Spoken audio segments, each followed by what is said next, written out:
প্রথমেই বলে দিই আজকের ভিডিওটা ভয়েসের মাধ্যমে বলবো, তার কারণ হচ্ছে তখন আমার ভয়েস দেওয়া হয়নি। এবং এটা হচ্ছে আমাদের সেই হোটেল, যে হোটেলটায় ছিলাম, এবং তার পাশ দিয়ে থেকে আমি বিভিন্ন মন্দিরগুলো দেখা যাচ্ছিল। এবং এর পাশে একটা খুব পদ্মফুল টাইপের থিমের একটা মন্দির ছিল। আর আমার ঠিক বিপরীত সাইডে ছিল হচ্ছে মায়াপুর মন্দির, এবং সেটা আমাদের হোটেলের থেকে খুব কাছেই ছিল। তার জন্য হচ্ছে ওখানে খাওয়া দাওয়া করার পরেই আমি হচ্ছে ওই মায়াপুর মন্দিরের দিকে রওনা দেব। তারপর আমরা চলে গিয়েছিলাম হচ্ছে ইস্কন মন্দিরের কাছে, এবং ইস্কন মন্দিরটা সামনের থেকে দেখতে এতটাই সুন্দর ছিল, এবং এটা ছিল ওয়ার্ল্ডের সবগার থেকে বড় ইস্কন টেম্পল। তো এটা দেখতে খুবই সুন্দর এবং অত্যন্ত পরিমাণের বড় একটা মন্দির ছিল, এবং এর গেটের থিম থেকে শুরু করে প্রতিটা জায়গা খুব সুন্দর ভালো লাগছিল।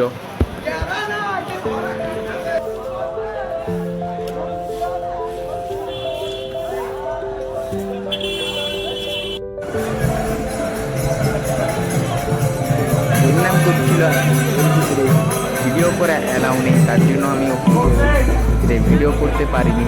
এবং এই দূরে বাইরে থেকে দেখাচ্ছিলাম যেটা খুবই, এবং এই মন্দিরগুলো বিভিন্ন ধরনের ডিজাইনগুলো, যেগুলো অত্যন্ত ভালো পরিমাণের ডিজাইন, এবং আমার অত্যন্ত ভালো লেগেছিল। এবং এটা যেহেতু সবগার বড় মন্দির, তাই এখনও পুরোপুরি কাজ সম্পূর্ণ হয়নি, এখনও ব্যাক সাইডের কাজ হয়ে যাচ্ছে।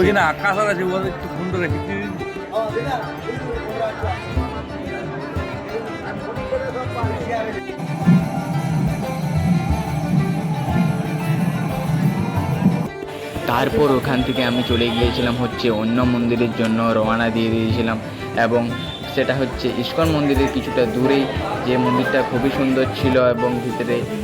তারপর চলে এসেছিলাম আমরা গৌশালায়, এবং গৌশালায় প্রায় 5 থেকে 6 ফুটের উপরে গৌমাতা ছিল, যেগুলো অত্যন্ত বড়, এবং বিভিন্ন ধরনের গরু ছিল, গাই ছিল, যেগুলো আমি আজ পর্যন্ত এত বড় বড় গাই বাছুর দেখিনি। তোমাদেরকে বলবো তোমরা অবশ্যই মায়াপুর আসতে পারো, এই জায়গাগুলো খুবই ভালো জায়গা, যেগুলো ভিডিওর মাধ্যমে কতটা প্রকাশ করতে পারবো জানি না। তাও এই গাইডের সাথে তো আমি তো ছবিও তুলেছিলাম, এটা মনে হয় একটা সার টাইপের, তো খুবই ভালো লেগেছিল এই জায়গাটা। এবং আমরা বিভিন্ন সবাই রাডারাডি করছিল, বিভিন্ন মানুষ দূর দূর থেকে এসে এদের সাথে সেলফিও তুলছিল, আমিও তুলেছিলাম অবশ্য।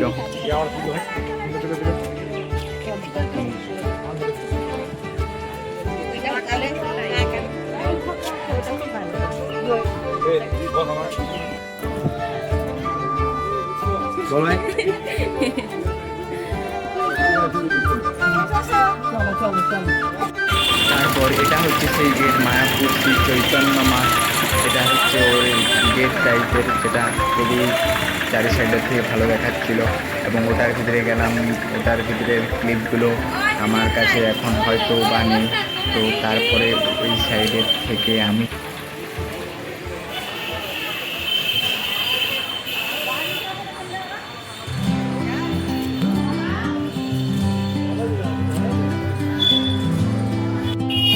ওইখানের থেকে পার হয়ে আমি কিছুটা ইস্কন মন্দিরের থেকে দূরে আরেকটা মন্দিরে চলে এসেছিলাম, এবং এখানে সব জায়গায় কিছুটা দূরেই আর বিভিন্ন ধরনের মন্দির আছে। তো এই মন্দিরটায় গিয়েছিলাম, এবং এটার ভিতরে ক্যামেরা অ্যালাউ ছিল না, তা সত্ত্বেও আমি এখানের ভিতরে কিছু ক্যামেরার ছবি তুলেছিলাম, এবং সেগুলোই এগুলো হচ্ছে। এবং এখানে হচ্ছে ঠাকুর থাকে। তো তারপর রাতের বেলায় এখানে সবাই মিলে কীর্তন করছিল, এবং জায়গাটাও চারি সাইডটা খুব সুন্দর ছিল, এবং এই জলের ফোয়ারাটা যেটা লাইটিংয়ের মাধ্যমে খুবই সুন্দর ভালো লাগছিল।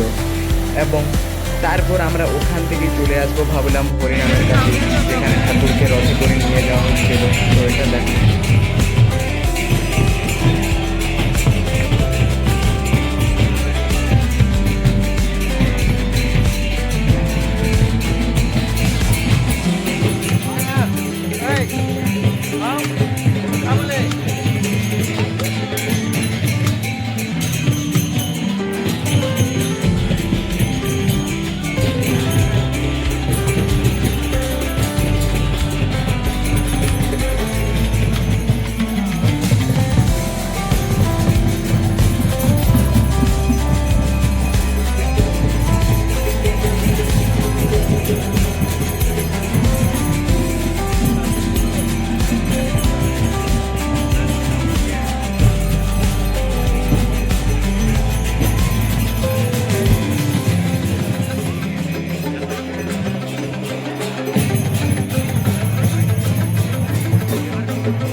এগুলোই ছিল হচ্ছে আমার কিছু ক্লিপ, যেগুলো আমি তখন ভিডিও বানাইনি, অত বড় ভিডিও তার জন্য ছাড়তে পারিনি। তো আজ ছাড়লাম। ভিডিওটা ভালো লাগলে লাইক, কমেন্ট, শেয়ার, সাবস্ক্রাইব। জানি না কেমন লাগলো।